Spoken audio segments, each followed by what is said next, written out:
Well, I want to welcome to Bourbon Turntable, Delyn Grey. Delyn, thank you for joining us. Thank you so much for having me. I'm looking forward to Y- chatting today. Yeah, very excited about having you on the show, and been found your music. Oh, I don't know, a couple months ago, and then reached out to you.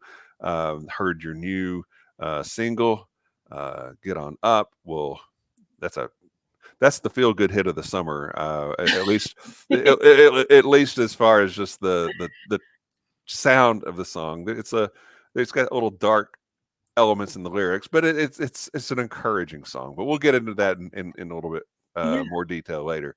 But before we do that, I want to give everybody a chance to get to know you. Mhm. Now, we had our first international guest on a week or so ago, Wow. Jesse Redwing, who's a blues artist from Australia. Cool. You are our second international recording Yes. artist on the show, so for whatever that's worth. That's awesome. That's awesome. I'm uh, honored. I'm honored. uh, Fantastic. International because you live in Toronto. Yes, I Yes. do. Now, are Yes. you born and bred Canadian? Yes, I am born and bred Torontonian. In fact, Yeah. I have not moved out of the city since being born here. So Okay. yeah, I Yeah. might So be due for a move at some point. So, but that's your big city, Canada. Uh, Yes. yeah, so that would be akin to being in New York or LA or Chicago in the States. Yeah. Um, but there's a lot of wide open spaces in Canada as well. Yes. Yeah, Uh, the majority of the country is a wide open space. Toronto, Montreal, Vancouver, and then kind of The rest everything. of it. Flyover country is what they call everything between New York and LA here. So That's so funny. now you are not only an outstanding vocalist, you're also a guitarist, Thank you. and you play wrong-handed. Yes, Ryan. You and Jimi Hendrix. So Yes, you're yes, in good sir. company, and Paul McCartney. Yes, sir. Uh, Yes. so when did you pick up the guitar? I picked up the guitar around, I want to say 13 or 14 years old, around Okay. the same time I started playing open mics, Mhm. and kind of performing on my own. But I will say my playing was fairly limited. I was only playing acoustic guitar. The first time I played electric guitar was actually probably 3 years ago. Yeah, So fairly recent. yeah. I'm 24, so I've been kind of plonking away at the guitar for some time. But You're a veteran. You're a wily veteran at this point. oh, Yeah. I don't know. We're getting there. Yeah, I definitely wanted to take it more seriously. I think, especially after all the COVID like pandemic stuff, just Sure. getting back into playing shows, the more flexible I can be with my band configuration, the Mhm. better. So you can have me solo, you can have me duo with my dad, acoustic, Yeah. electric. We can make it sound big, or you can get the full band situation. So yeah, I've been grinding away at guitar. It's definitely not where I think it can be, but it's good enough for now, and it's been really fun. It's been fun. Yeah. Now, are you playing all the guitar parts on your albums, or is some of that you and some of that your band? Yeah, so it's a bit of both. I have a fantastic guitarist who plays with me live, and he does a lot of the recording. Mhm. I think most, if not all, of the guitar on Get On Up was recorded. Like the final versions Mhm. were him. Yeah. He's like an otherworldly. He's so young too. Like he has so far to go. So I'm super stoked that he's open Yeah. to playing on my stuff, because he just gives it a something that I can't right now. Well, let's give him a shout out. What's his name? Yeah, Elijah Holmgren. Elijah Holmgren. Now, does he record any of his own stuff, or is he just, or do you have him locked in? Yeah, I he's playing with a couple other bands. He had his own band for a bit, but they just kind of went separate ways a couple Yeah. years ago. So he's been playing with a couple bands. I'm lucky that he's sticking around for now. Yeah. Yeah. Yeah. Yeah. Get on up is a really good guitar song, and so Thank you. congratulations to him on that. So that's fantastic. Yeah, he's amazing. Do you play any other instruments? I started off on piano around Hmm. 5 years old, I think, 5 or 7. Right. Around there. Wow. Yeah, that was the first one. And then sometimes, occasionally, I'll bash around on the drums, but it's not something that I would ever do in public. Now, on some of your songs, especially some of the early ones, that there's some piano tunes Yes. in there. Is that you playing the piano on those? Yeah, for the most part. Yeah, we Yeah, did have a really pianist good. come in for some of the early ones. I can't remember which ones exactly. Yeah, But yeah, I've played those live a bunch as well, and we'll play them on piano myself. So yeah, yeah, it's fun. Yeah. very cool. Um, so is there an influence to you in terms of, because you've been, since you were 13 or 14, have been playing, and I guess you're going to open mics and stuff. You're going to open mics playing your own material, right? Yes. Yeah. So is there an influence or someone that you say, I like the way they write songs and I want to use that as a guide to help steer me in my writing? Yeah, for sure. I think, well, early on, I just wanted to be Miley Cyrus.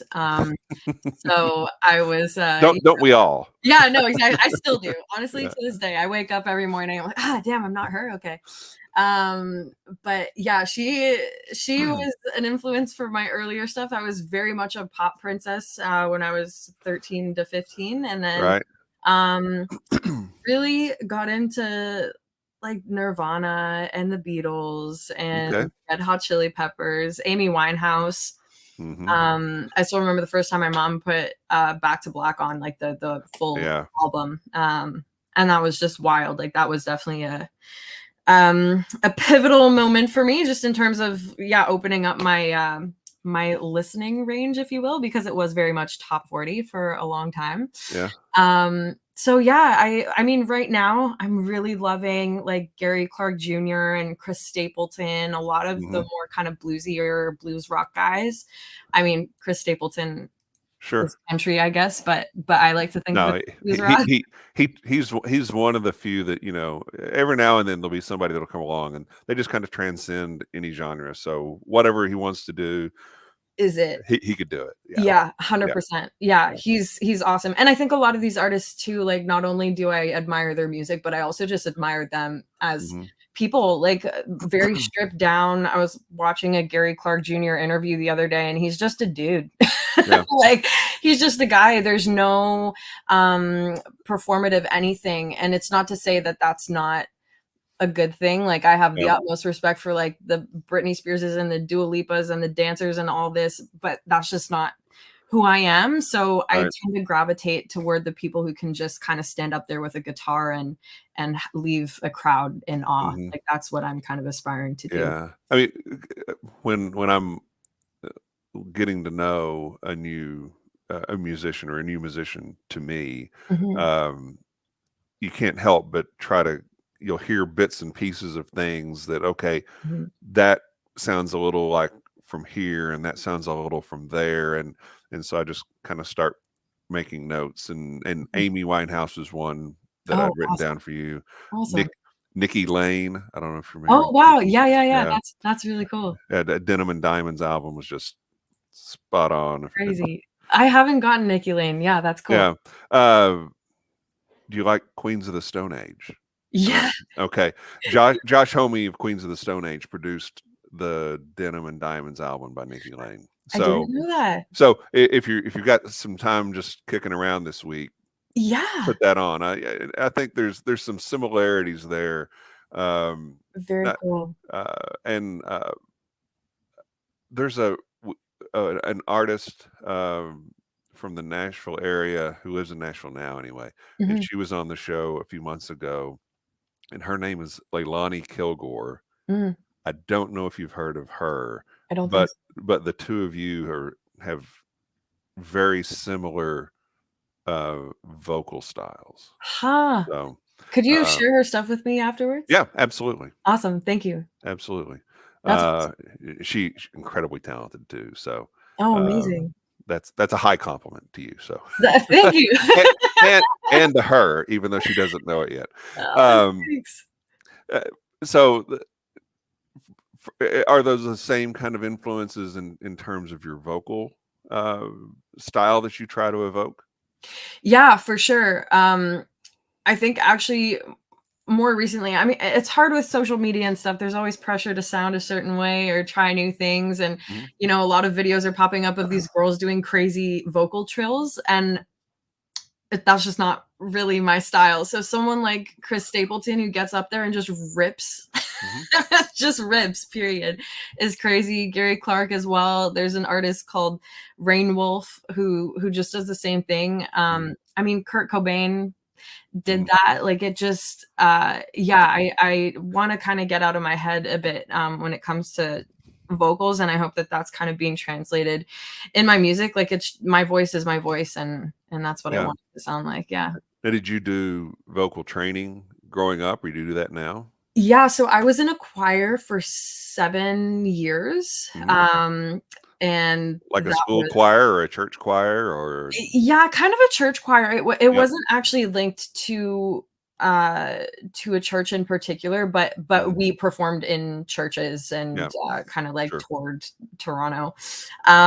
So that was really fun, and that gave me a really solid vocal training base. And then Yeah. I did take vocal lessons for a couple years. I want to say 2017 to 2019, and Okay. have just kind of been doing my own thing since. Yeah. Well, Probably do it again. yeah, it's no, whatever you're doing is working because I think Thank you. the the melodies are in your music are really great. I like the way you structure songs and your way you write your songs, Thank you. but the standout is your vocals to That's awesome. me, Thank you. because you cover a lot of territory. Yeah, I try to. Yeah, I don't wanna be a one trick pony. yeah. Um, do you know what your vocal range is, like high to low? Oh, man, no, I'll have to get back to you on that one. That's okay.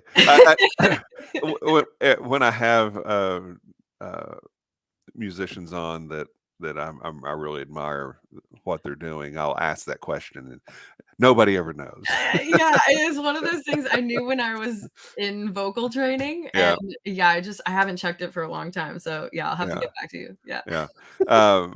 That's funny. Depends on the night, depends if I've been drinking. If I've been drinking, I can go higher.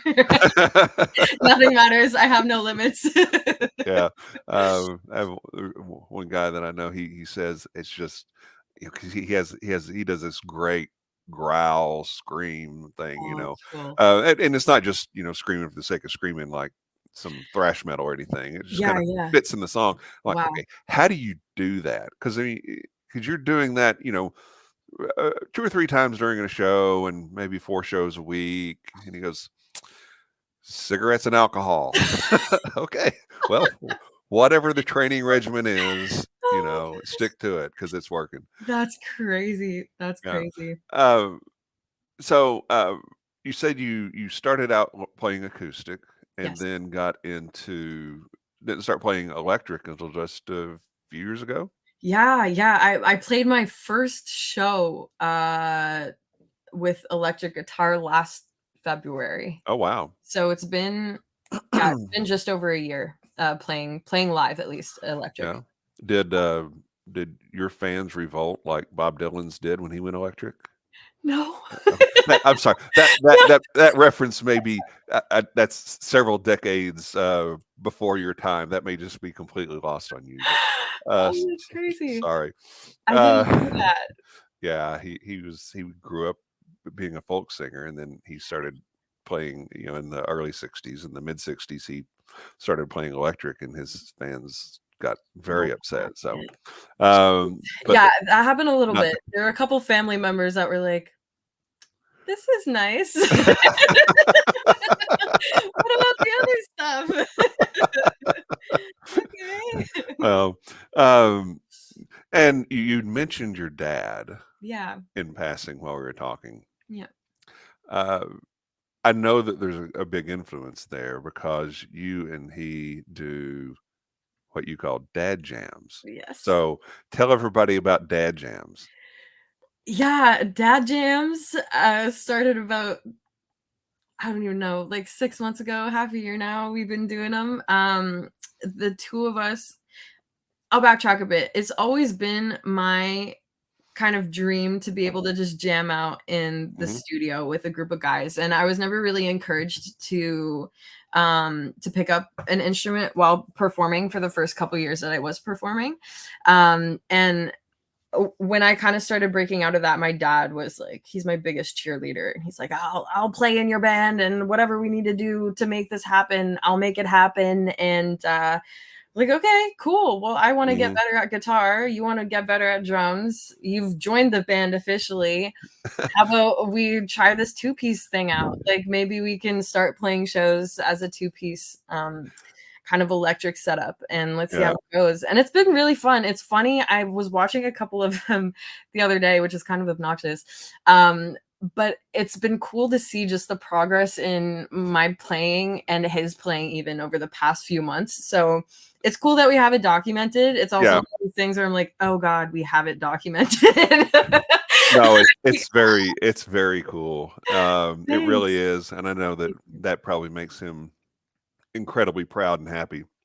Oh, well, like yeah, same. It's a two-way street. I'm so fortunate to be able to share this with him to the degree that we do share it, because he was very much on kind of the sidelines for the first few years that I was, Mhm. developing my sound and writing and playing live. He was definitely the sideline cheerleader, but now having him in the thick of it with me, I mean, Yeah. the two of us get along so well, and we're writing and producing, and it's great. Yeah, so, uh, you write with your dad as well. Mhm.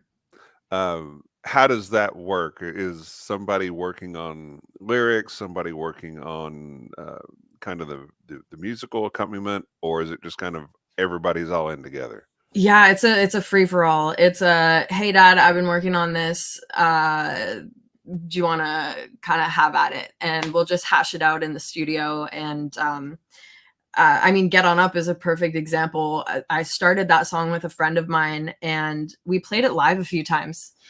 And my dad and he, my friend, to his credit, were both like, "It's just not the song it wants to be." And I was like, "Yeah, I get it, but I need to hear it live a little more. I need to, like, live with it a little more." Right. And so my dad and I ended up sitting in the studio and just tearing it apart. And if you heard the first version of the song, like, it's unrecognizable. The chorus, even, it wasn't even what the chorus is now. Yeah. Like, it was not the same song. So yeah, it was just hours and hours of him jumping from, the drum kit. I'm on my guitar.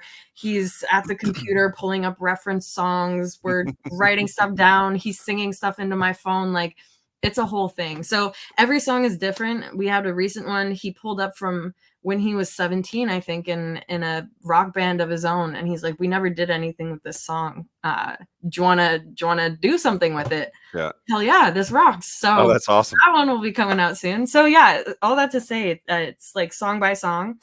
But yeah, we don't kind of limit ourselves to, okay, you're on lyrics and you're on this. It's like, Yeah.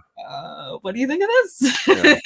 this? Now, how much does has he been an influence? You mentioned your mom, brought Amy Winehouse into your house. Yeah, How much of an influence has your dad been as far as introducing you to music?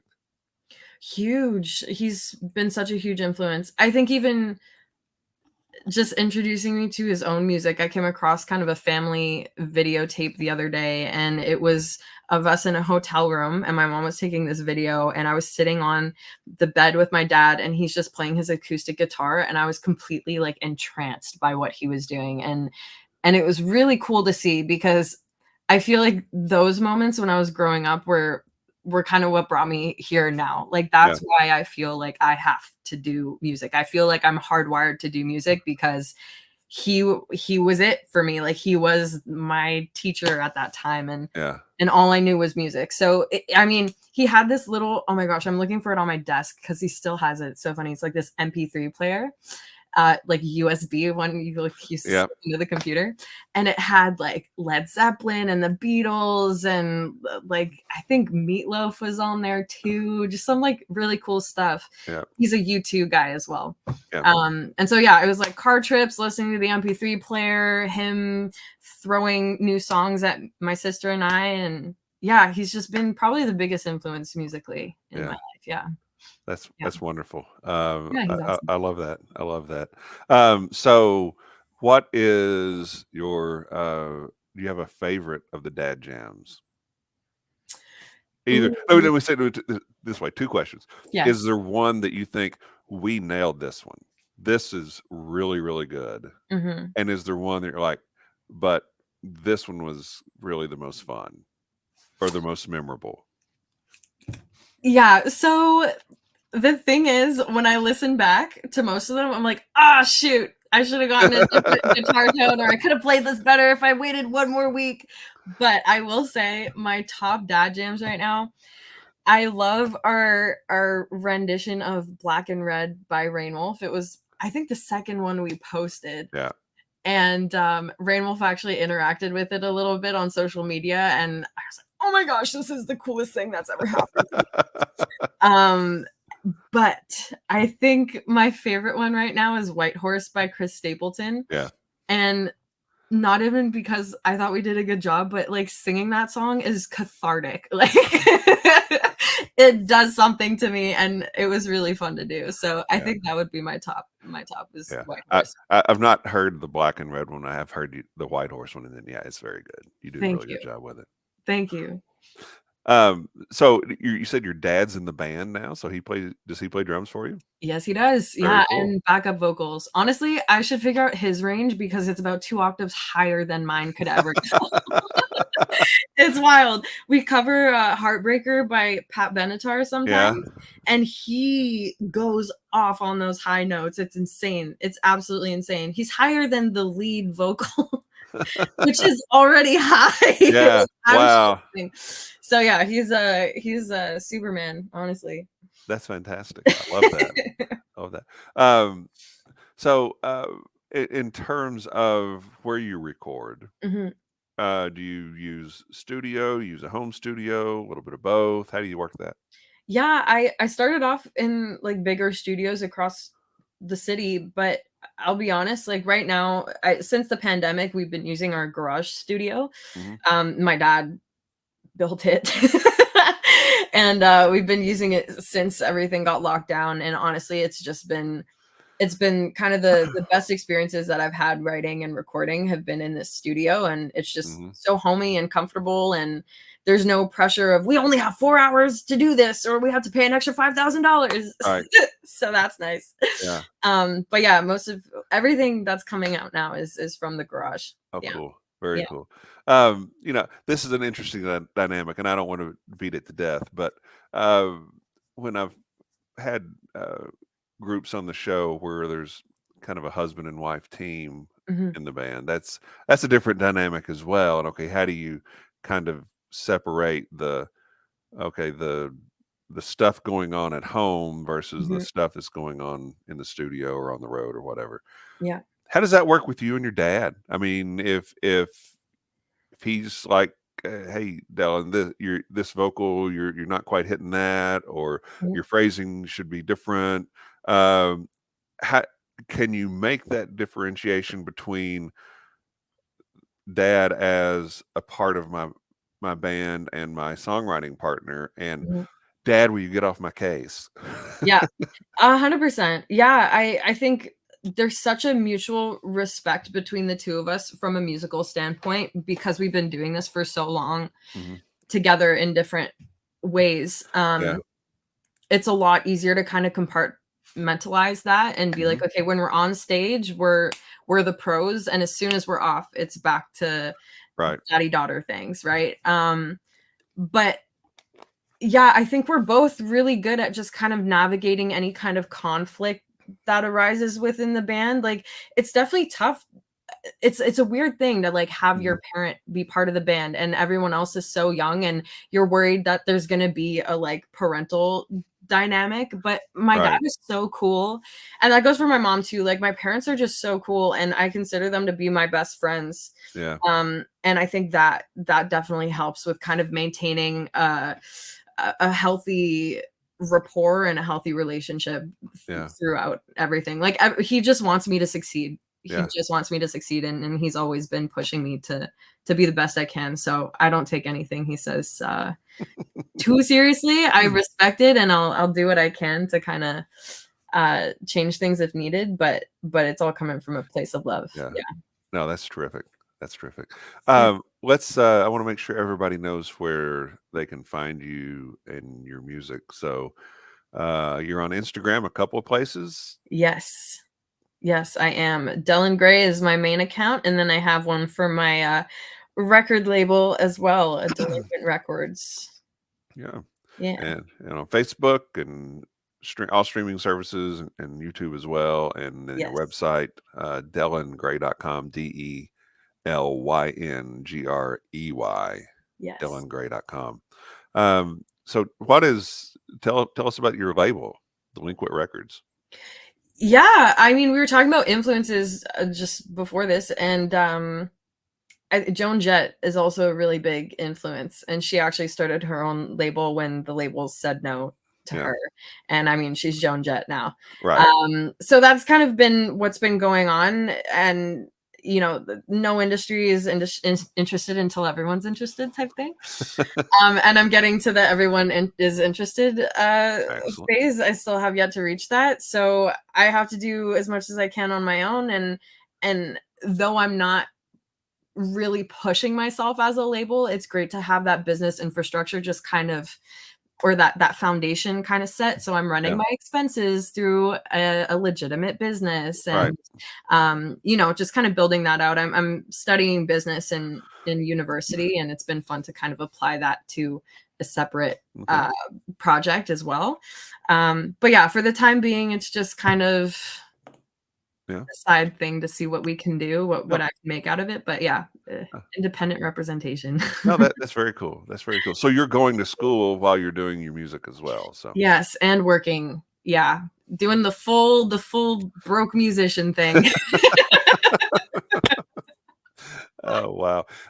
Well, if you keep doing songs like this, it's not going to be broke musician for long.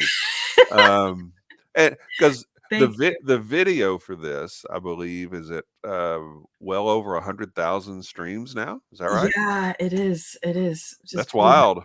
yeah, it's pretty crazy. It's really cool to see like real people interacting with stuff as well. I don't know if you found the song through Instagram or through YouTube. Instagram. Yeah. Instagram, okay. But yeah, people on sometimes you get like bots and random people on social media who will try to be selling you whatever they're selling. Like, Yes. I'll feature you on my page. And so Yeah. I thought there was going to be a lot of that, but there's so much going on YouTube right now in the comment section. It's so fun to Yeah. see. And even the people who've been like, yeah, this isn't for me, they end up kind of coming around to it in the Mhm. end. And there's just like comment evidence of all of it. So it's been fun. Yeah, I'm excited to see where it goes in the next few months. It's tough in this social media world to not get down about, it didn't hit 1 million views in one day. But Okay. I think it's What doing what great. what did? Okay. Yeah, no, yeah, All right. exactly, exactly. Let's be fair to yourself. Okay. Yeah. But to me, this uh, song, this single, and we'll kind of get into some background Mhm, on some of your previous music too. mhm. But to me, this was a bit of a departure from the music that you've done before. Is that a fair statement? Yeah, 100%, Yeah. 100%. Because uh, this is again kind of the has a feel good hit of the summer vibe. Thank you. Put the top down on the car, turn it up loud, drive fast. Yes. I mean, there's some great blues influence in there. Thank you. It's a very fun song musically, lyrically. It's got kind of a a bit of a dark tone to it, but it Mhm. also has some encouragement to it. So tell Yeah. us about how you pulled this song together, or how you and your dad pulled this song together. Yeah, yeah, for sure. Well, yeah, it's funny you say the whole car thing because my whole kind of idea or vision for the song going into this was all I want to see when I close my eyes and listen to the song is like open desert road. And I'm Mhm. like in my Jeep or my truck or on a motorbike, like just feeling the wind through my hair. And that's what I want this song to feel and look like. And so I knew that the musical approach needed to be a little bit more simplistic. Even though we have some cool, like funky musical like turnarounds between the verses and the choruses, like there's some cool stuff in there if you listen, but it's very straightforward. It's very like AC/DC, Mhm. just straight classic rock. Yeah.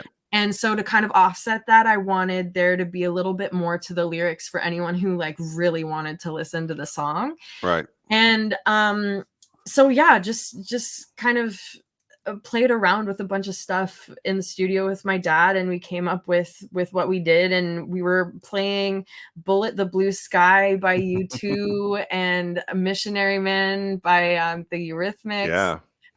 Hell's Bells and You Shook Me, AC/DC, and just kind of pulled what we could from, how they went about their lyrics. And yeah, I ended up with these ones, and honestly, I'm pretty proud of them. Like, even though it's again very straightforward, very simple Mhm. song, some of those lyrics are kind of cool.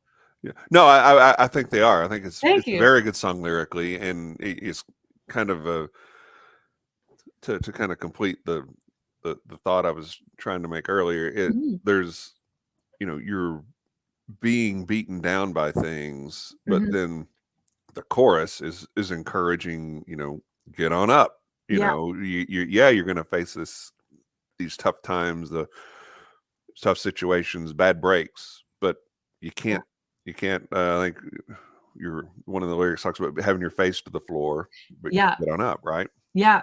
Yeah, 100%. And honestly, that's how I've been feeling. That's how I was feeling going into the release of this song. Like, it's kind of been this never-ending feeling, and I'm sure I mean, I know it's a universal feeling. Everyone's had a bad time or a rough patch, and you just kinda have to get yourself out of it at the end of the day. But it's been a lot of that. I feel like I'm, like, screaming at walls just trying to get someone to buy into what I'm doing. And this song, when I listen to it, when I perform it, I'm like, "Hell yeah." Like, someone's gonna tap in at some point and help me make this happen, Yeah, help me make this a career. And that's kind of where I was coming at with this song, was just keep going, like keep going, yeah, get back on the horse and keep going, yeah. nothing else So matters. so Yeah, it was written as much for you to listen to as everybody else to listen to. 100%. Yeah. Yeah, No, that's great. That's great.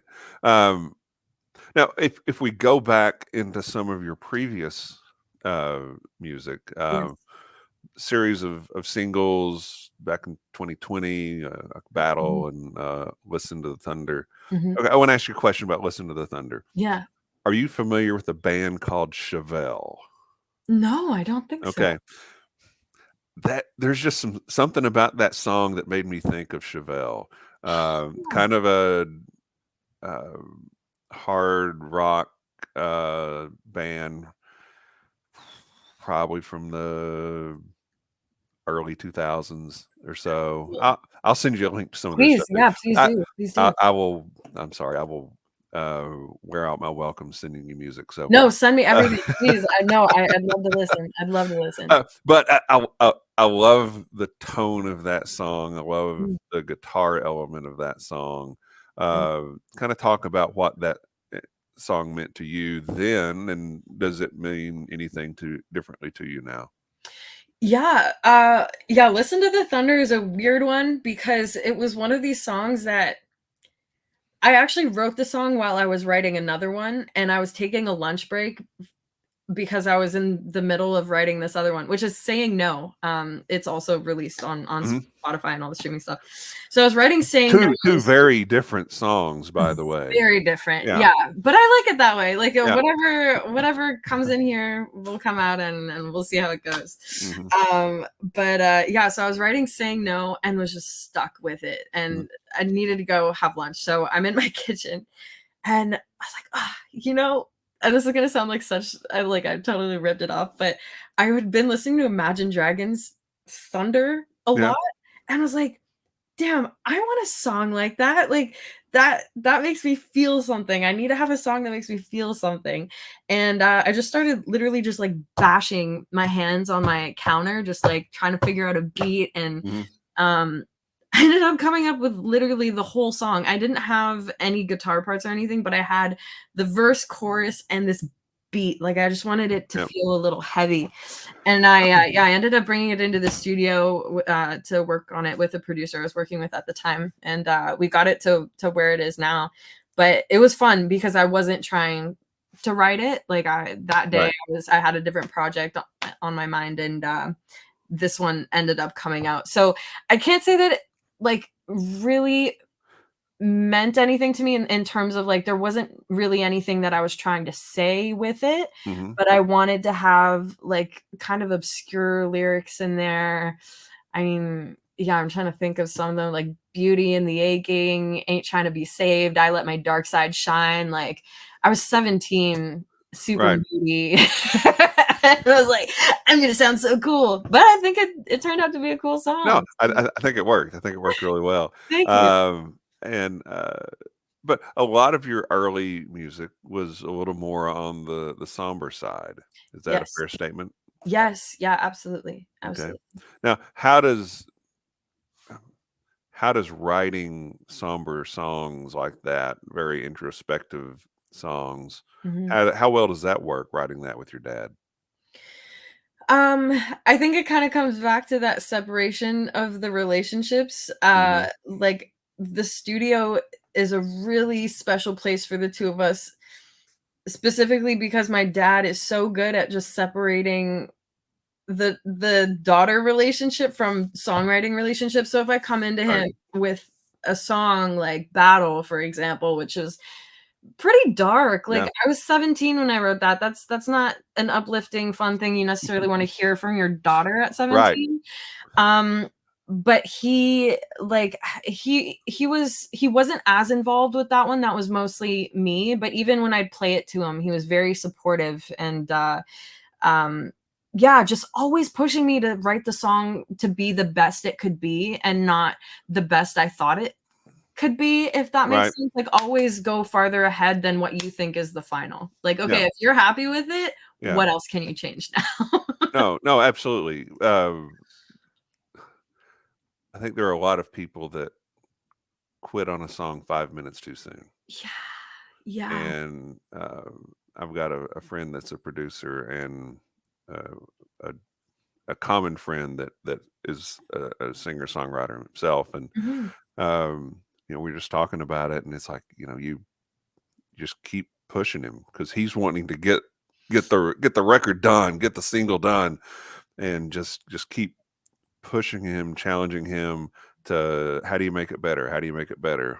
And yeah, I mean, sometimes you'll hit, first take, lightning in a bottle, and it's Yeah, fantastic. But most yeah. of the time, it's a craft, right? Yeah, 100%. I mean, Get On Up was exactly that. I wouldn't have the song if we didn't decide to beat it to death.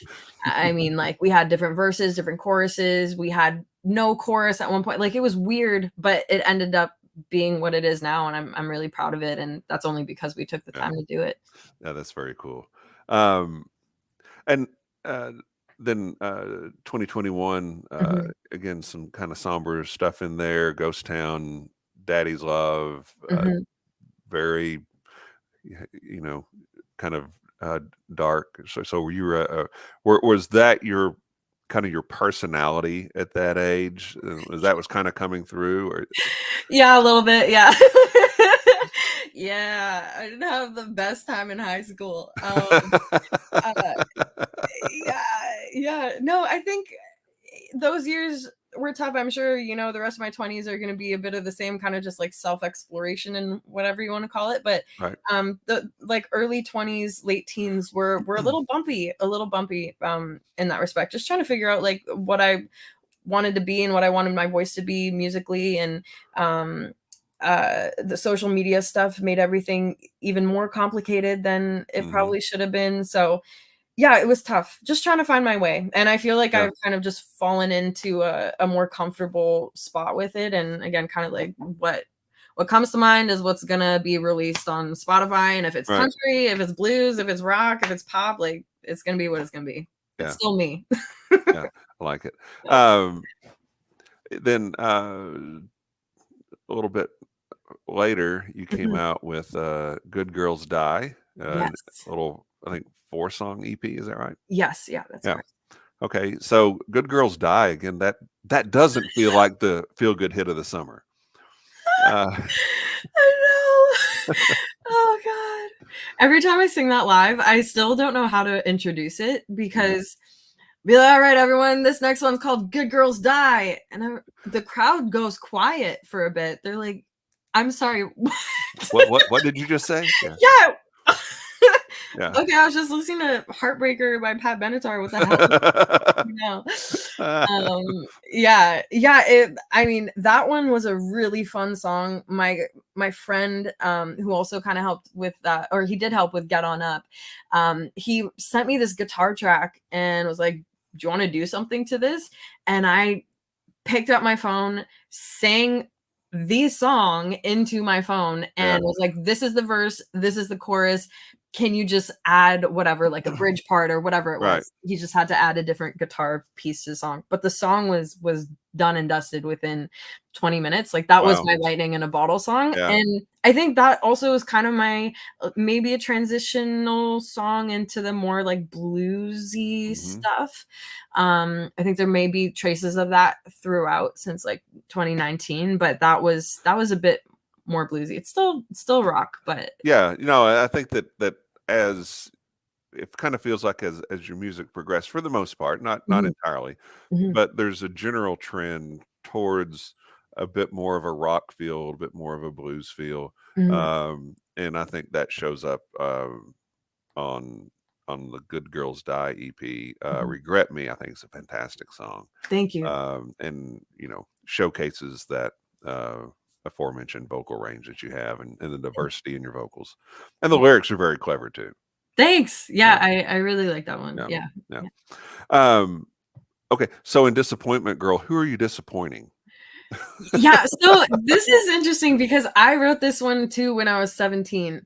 I just hadn't released it for that long. So Wow. this one was recorded along with Listen to the Thunder and Battle, but I just never got around to recording it. The initial song that I had was so far from what this final one Mhm. is. Um, and I just at that time was like, no, like this is too pop for me. I'm not into it. But I thought, funnily enough, this ended up fitting well within the EP. And I think when I was 17, the disappointment thing was very much geared toward like I I don't even know, like, not even my parents, because my parents have always been so supportive and they're just like, "Do your thing."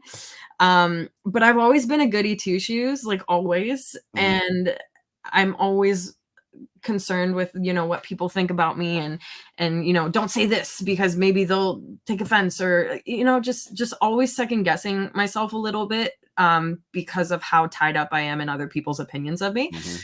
So, working on that. Um, but, yeah, I think that's what the song was just kinda me trying to let go of a little bit of that. Uh, no, and for you to have written that as a 17-year-old, Mhm. that's because the lyrics on that are very, I think, pretty complex. So that's, tip of the cap to that. That's outstanding. Thank you. I'll Um, send you the very first demo. You'll be shocked. You'll be shocked. oh, It I'd love that. I'd Yeah, love that. it's Uh, so different. well, you talk in Get On Up. I just pulled up the lyric, just make sure I got it right. Mhm. Uh, Thick skin, worn thin like leather. Yeah. Yes. So yeah, you got it. Well, we all have to have a bit of a thick skin. I think that even more so today, uh, uh, because of social media for uh, people of your generation, Yeah. because it it's tough. Oh god, yeah. It's tough, and you're blessed to have parents that love you and support you, and Mhm. are not only saying you're you can do it, they're out there helping you do it. So that's Yeah. fantastic. Um, you know, and seriously, congratulations to them as well, because Thank you. that's huge. Yeah, they're pretty awesome. They're Yeah. awesome people. Um, anything? I do want to ask you this: Yeah. playing live. I mean, Mhm. how often do you play? Um, I not as much as I'd like to. Yeah. Right now, like monthly basis, I have a few shows coming up in September. Just one this month, and then I'm hoping to kind of secure a few more before the end of the year. Hmm. But I'd love to have the 200 show a year schedule for a little bit, see how that plays out. We're not there yet, but Well, that's you're, what we're going for.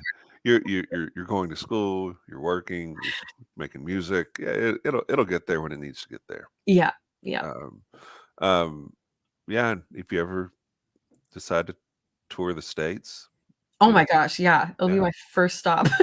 yeah, I'm trying to get out of Toronto ASAP. I've been talking about Nashville and Austin quite a bit, so yeah. we'll see. Those are good music towns, I've heard. Yeah, they're okay. No, we've got a spot here that I think would be really, really good for you to play. Oh, So if you ever decide, if you ever get a whim and want to, you know, drive to Louisville, I don't know exactly how far it is from Toronto, but that would be awesome. yeah, we can hook you up. Yeah, Hook you up. please. Oh my gosh, yeah, I'd love to chat about that.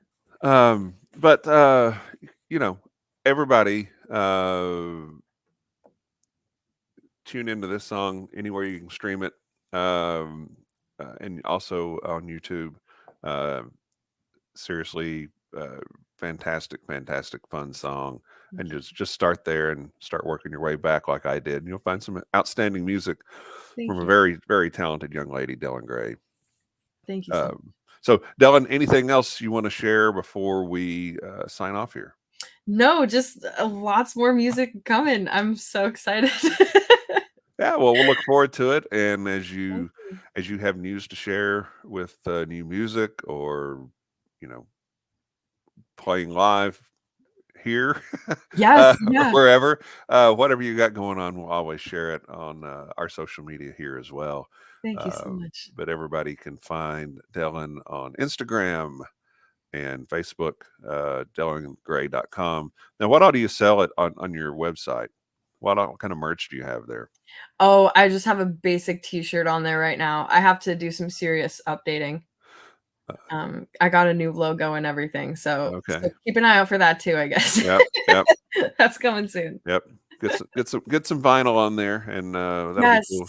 Yeah. Yes. That would be So awesome. before we sign everything off, I do want to remind everybody, if you're watching us on YouTube right now, uh, hit subscribe, and then as soon as you finish listening to this show, go on over and listen to that. And then you can also listen to our show on your favorite podcast platform, as long as it's Apple, Spotify, or Google. We have a Facebook page where we share all of our shows, including this one. We have a Facebook group where we can post what we might be drinking on the deck on a given night, and what we might be listening to while we're doing it. When I found Delyn Gray's music, I was sitting on my deck drinking some whiskey and just kind of scrolling around, finding what I could find, and Get On Up popped up, and shortly thereafter, I messaged her on Instagram, and she's like, "Who's this weirdo messaging me on Instagram?" Verbatim. Yeah, yeah. And but here we are now. So yeah, so be sure to check out everything that Delyn has going on, and we appreciate everyone tuning in. And thank you all very much, and good night.